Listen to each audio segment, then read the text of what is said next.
Salut, c'est Caro de Chicks and Machines. Aujourd'hui, je vais vous montrer comment faire un changement d'huile sur un Harley-Davidson Sportster valide de 2004 à aujourd'hui. Vous êtes prêts? Yes!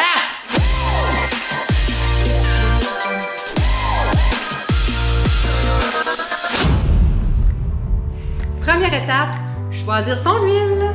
Sur le marché, il existe à peu près 1 million de types d'huile à votre disposition. Chaque compagnie d'huile offre un système de charte d'application. Le site internet va vous dire exactement le type d'huile à utiliser pour votre moto, mais le plus important, la quantité à mettre dans votre moto. Maintenant, je vais vous montrer qu'est-ce que ça va vous prendre comme outils et accessoires pour faire votre changement d'huile. Et je commence par la panne à huile. Celle-ci est pas mal standard, mais elle est un peu haute. Sur le Sportster, il est trop bas. Ça ne fonctionnera pas, mais j'ai une bonne alternative pour toi. Un gallon de lave-glace. On coupe le dessus, ça vous fait une super petite panne à l'huile qui va se glisser en dessous ou, super simple, un contenant d'aluminium pour la nourriture. Un entonnoir, des chiffons, une clé à filtre à l'huile et le ratchet. Très important, sur le Sportster, il n'y a pas d'écrou de vidange en dessous de la moto, mais il y a un tuyau avec un collet. Donc, vous allez avoir besoin soit d'un tournevis à tête plate ou d'une clé à douille pour défaire le collet. Aussi, ça va vous prendre des gants. Soyez prudents, mettez toujours des gants quand vous faites votre changement d'huile. Finalement, mettez-vous donc confortable. Une bonne couverture de déménagement, ça fait l'affaire.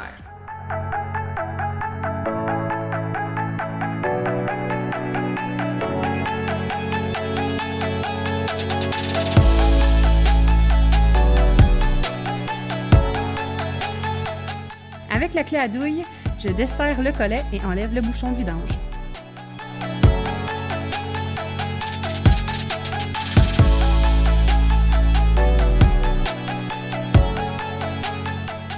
Pour permettre à l'huile de s'écouler plus rapidement, je vais enlever le bouchon de remplissage.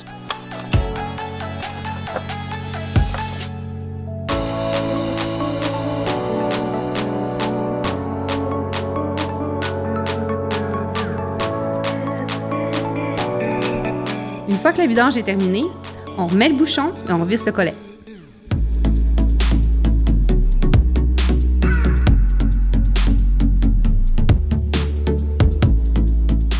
Maintenant que le bouchon est remis en place et que le collet est serré, je vais reprendre la panne à l'huile, je vais la mettre en dessous du filtre à l'huile parce que c'est le temps de changer le filtre à l'huile, puis on sait qu'en enlevant, il va y avoir de l'huile qui va couler. Je vais faire l'installation de l'entonnoir pour le filtre à l'huile. Mais inquiétez-vous pas, si vous n'en avez pas, c'est vraiment pas la fin du monde.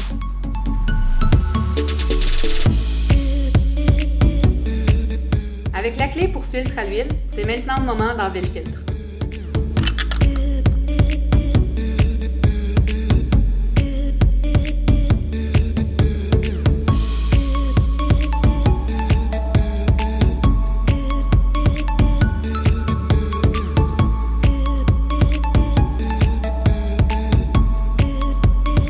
Avec le nouveau filtre, je vais prendre un petit peu d'huile, je vais lubrifier le joint d'étanchéité et mettre un petit peu de nouvelle huile à l'intérieur du filtre avant de le mettre en place.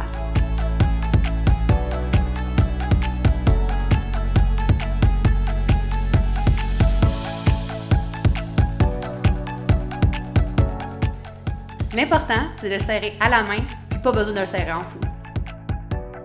C'est maintenant le temps de mettre la nouvelle huile à l'aide de l'entonnoir.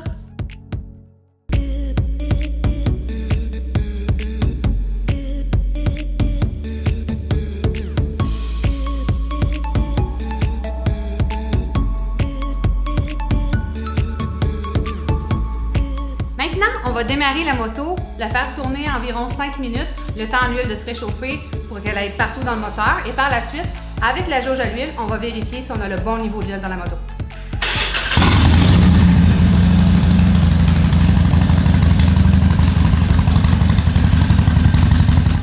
On vérifie s'il n'y aura pas eu une petite fuite à quelque part. Quand tout est OK, c'est maintenant le temps de vérifier si on a le bon niveau d'huile dans notre moto.